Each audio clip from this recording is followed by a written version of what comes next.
셀트리온 24년 실적 전망 세부적인 공개로 자신감 표명, 유플라이마 미국 등재 확인. 오늘 오후 4시부터 셀트리온 그룹에서 투자자 온라인 간담회가 열렸습니다. 1시간 30분여에 걸쳐서 진행된 온라인 간담회에 대해서 오늘 이 시간에는 핵심적인 내용들만 추려서 이야기를 해보기로 하겠습니다. 먼저 오늘 진행된 온라인 간담회에서는요, 약 44개, 즉 40여 개의 질문들이 나왔는데요. 이 질문들을 크게 분류를 해보면요, 첫 번째로 실적에 대한 전망, 그리고 유플라이마 미국 등재와 관련된 이야기, 세 번째로 램시마에서시, 즉 침펜트라죠. 네 번째로 해외 출장의 목적, 다섯 번째 각 제품별 전망, 그리고 직판 및 해외 법인, 일곱 번째로 현금 배당 정책에 대해서, 그 다음에 마지막으로 공매도와 관련된 이야기와 더불어서 전체적인 당부 이야기가 있었죠. 결론적으로요, 최선을 다해서 성공적인 합병을 약속을 한다, 이런 이야기가 되는 것이고요. 중요한 부분들을 이야기하기 전에 먼저 그 외의 내용들을 살펴보면요, 주식 매수 청구 금액 1조 원 이상 준비되어 있다고 이야기를 분명히 했고요. 나스닥의 상장 계획은 없고 자사주 소각 계획 역시 없다. 승계 문제와 관련해서 경영과 소유를 분리하겠다는 약속은 지키겠다. 그리고 회계 문제와 관련돼서 정권선물위원회의 문제는 지난 7월 보고서를 제출함으로 해서 최종 마무리가 되었다. 그리고 디지털 헬스케어는 23년부터 투자를 개시를 했고, 최근 이야기가 되고 있는 당뇨 비만 치료제에 대해서는 이미 셀트리온 제약에서 개발을 하고 있는 중이라고 이야기를 했습니다. 그리고 셀트리온 제약의 합병 이후에 셀트리온 홀딩스를 상장할 계획을 가지고 있고, 이에 따라서 셀트리온 홀딩스의 지분을 더 늘릴 수 있으면 더 늘리겠다는 이야기를 했고, 또한 가지고 있는 셀트리온 그룹 주식들은 전혀 팔지 않겠다, 이런 이야기를 했습니다. 핵심적으로 8개에 대해서 지금부터 이야기를 해보기로 하겠습니다. 먼저 실적과 관련해서 중요한 이야기들이 많았죠. 첫 번째, 23년 헬스케어의 매출액은 2조 3천억으로 예상을 하고요. 이 중에서 램시마가 9,800억, 램시마에서시가 2,300억이 될 것이라고 이야기를 했습니다. 그리고 24년에 합병 셀트리온의 매출액은 3조 5천억으로 잡고 있고, 이 가운데서는 램시마가 8,300억, 램시마에서시가 4천억, 그리고 미국에서 침펜트라가 6천억, 유플라이마가 유럽에서 2,800억, 유플라이마가 미국에서 2,300억, 베거젤마가 3천억 등으로 예상을 하고, 나머지 제품들 포함해서 3조 5천억 정도를 전망을 하고 있다고 이야기를 했고요. 그 다음에 현재 매출 원가율이 셀트리온 헬스케어가 72.8%라고 이야기를 했습니다. 그리고 셀트리온은 40%가 아니고 여기 오타입니다, 여러분. 20% 수준이라고 이야기를 했고요. 이에 따라서 합병 시 매출 원가율이 40% 수준이라고 이야기를 했습니다. 다시 한번 말씀드리겠습니다. 이것은 40%가 아니고 20%의 오타라고 말씀을 분명히 드리겠습니다. 즉 합병 셀트리온의 매출 원가율이 40% 수준이라고 이야기를 했고요.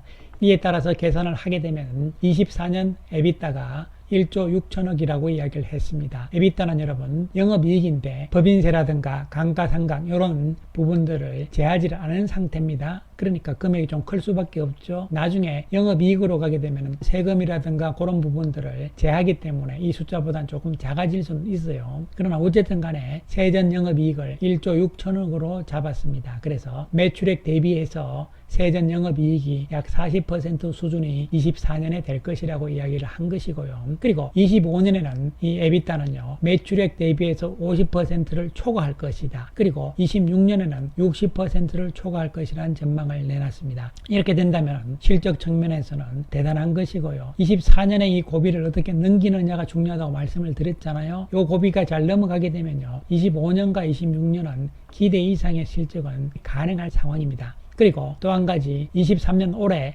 3분기와 4분기의 헬스케어의 실적 기대해도 된다고 이야기를 했습니다. 따라서 실적과 관련해서는 이것이 맞다 틀리다가 중요한 것이 아니고요, 이러한 전망을 내놓으면서 강력한 자신감을 보여주었다는 것이 중요한 부분이 될 수가 있겠습니다. 그 다음 두 번째로는 유플라이마 관련해서 오늘 보도된 내용이잖아요. 유나이티드 헬스케어 쪽에 옵텀 RX잖아요. PBM인데요. 이 PBM의 공보험 부분에서 나온 이야기에 대해서 100% 인정을 했습니다. 했습니다. 사실 회사 측에서는 9월 말에 공식적으로 발표를 하게 돼 있는 것인데요. 미리 지금 보도가 됐다는 이야기를 했고요. 어쨌든 간에 인정을 했고, 공보험 시장의 14%를 점유를 하고 있는 PBM이고요. 또한 고농도 제품에서는 유일하게 유플라이마가 선정이 된 것이죠. 그리고 처방은 이미 시작이 됐고 진행 중이라고 이야기를 했습니다. 그리고 앞으로 1, 2개월 내에 공보험 점유율이 10%인 업체와 계약을 체결할 가능성, 그 다음에 8월 말쯤에 공보험과 사보험을 합쳐서 약 5%의 업체와 계약 가능성, 이런 부분들을 전망을 했고요. 그리고 현재 사보험 쪽에 4-5군데, 요 4-5군데를 합쳐서 약 10% 시장 점유율이라고 이야기를 했습니다. 업체들과 현재 협상을 진행을 하고 있다고 이야기를 했고요. 이에 따라서 23년 내에 미국 시장의 40%를 커버할 것을 목표로 하고 있으며, 이에 따라서 25년에는 유플라이마가 시장 점유율을 미국에서 20% 정도는 가능할 것이다, 이러한 전망을 이야기를 했습니다. 그리고 미국 시장에서의 이 등재 문제는 그냥 자연스러운 일상적인 문제이기 때문에 등재가 다 된다, 이런 이야기죠. 따라서 시간이 문제일 뿐이지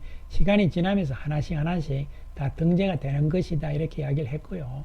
베그젤마도 문제없이 다 등재가 되고 있는 상황이다. 유플라이마도 별 문제없이 되고 있다, 이런 이야기를 했습니다. 자, 그 다음에 세 번째로 진펜트라와 램시마 SC에 대해서도 특별하게 10월 말에 미국 허가 가능 이야기를 했고요. 지난번에 10월 28일이라고 날짜를 이야기를 했는데요. 10월 말이라고 이야기를 했고요. 그 다음에 고가 정책을 계속 유지를 한다. 진펜트라와 램시마 SC는 가격 인하 대상 제품이 아니라고 강조를 했습니다. 그리고 미국에서 유플라이마보다 진펜트라는 3-4배 높은 가격으로 책정을 할 예정이라고 이야기를 했고요. 따라서 향후 3년간 진펜트라가 3조 이상의 매출을 기대를 한다고 이야기를 했습니다. 특히 미국과 캐나다에서 진펜트라의 조기 성공 가능성을 강조를 했고요.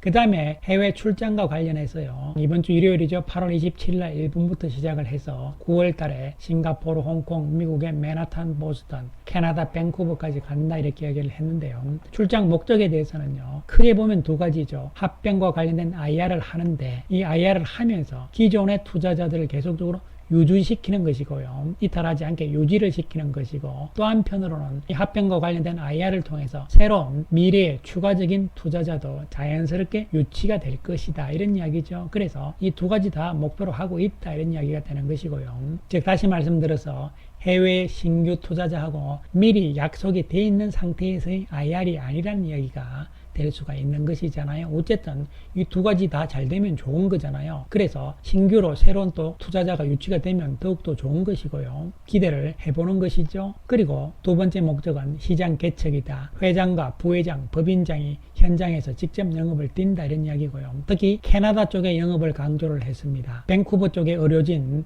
400명을 20일 동안 직접 미팅을 할 예정이다, 이렇게 이야기를 했습니다. 그리고 다섯 번째로 제품별로 코멘트가 있었는데요. 베그젤마에 대해서 미국에서 본격적으로 4분기부터 처방이 시작이 되고요. 4분기니까 올해 4분기잖아요. 그리고 4분기부터 베그젤마의 가격 인하를 통한 본격적인 마케팅 전략을 현재 고려 중이다, 이렇게 이야기를 했고요. 그 다음에 기존의 트룩시마와 흐주마는 기존의 시장 점유율 유지 전략으로 계속 갈 것이고, 특히 흐주마가 미국에서 점유율이 잘 안 나오고 있잖아요. 그래서 가격을 인하를 좀 하는 것이 좋지 않겠느냐, 이런 부분들에 대해서 인하를 하지 않겠다, 손해보면서 팔지 않겠다, 수익성 좋은 일본 시장으로 집중하겠다, 이런 이야기 또한 했습니다. 그리고 기존 제품들은 가장 높은 원가 경쟁력은 우리는 가지고 있다, 이렇게 자신감을 표명을 한 것이고요. 그 다음에 여섯 번째, 직판 및 해외 법인에 대해서는요. 미국 법인 그리고 그 외 해외 법인들은 합병이 되게 되면은 모두 다 100% 합병법인 산하로 들어온다, 이런 이야기를 했고요. 현재 미국 법인의 직원이 70명인데요. 300명까지 늘리고 더 이상 인원 충원은 없다, 이렇게 이야기를 했습니다. 300명 가지고 최대한의 영업 효과를 내겠다, 이런 이야기고요. 고정비를 그렇게 해서 줄이면서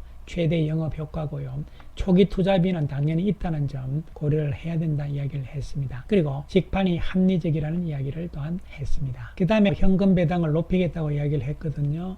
지금까지는 주식 배당과 현금 배당 같이 했는데요. 어쨌든 현금 배당 쪽으로 조금 더 가면서 이익의 30%까지도 현금 배당을 하겠다, 이런 이야기를 했는데요. 그러나 주주가 원한다면 주식 배당과 현금 배당을 적절히 조절을 하겠다는 이야기도 했습니다. 어쨌든 현금 배당을 하는 것은요, 앞으로의 미래 투자자들을 위해서는 훨씬 더 좀 유리할 수도 있지 않을까 생각을 해봅니다. 그리고 마지막으로 이제 공매도와 관련, 그리고 이렇게 이야기를 했는데요. 특히 공매도 잔고라든가 대차 잔고 이런 것이 늘어나고 또 주가 등도 이상하고 이래서 이러한 이상한 현상들이 계속적으로 생기게 되면 적극적으로 대응하겠다는 이야기를 했고요. 그리고 공매도는 대주주한테 이기지 못한다고 분명히 못을 박았고요. 또한 단기 매매를 자제를 부탁을 했고, 그 다음에 장기 투자하시는 분들도 공매도 세력들에게 주식을 대여해주지 말아달라 이렇게 이야기를 또한 했습니다. 그리고 합병은 투명하게 진행이 되며 합병 후 실적에 대해서 자신이 있다, 근거 없이 하는 이야기가 아니다, 합병은 주주들의 염원이다, 최선을 다해서 성공적인 합병을 약속한다. 어쨌든 합병이 차질 없이 성공적으로 진행이 되기를 기대를 합니다. 한편 오늘 주가는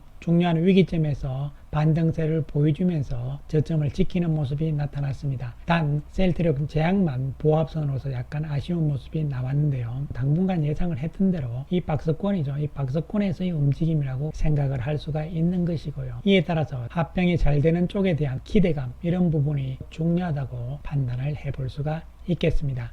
감사합니다.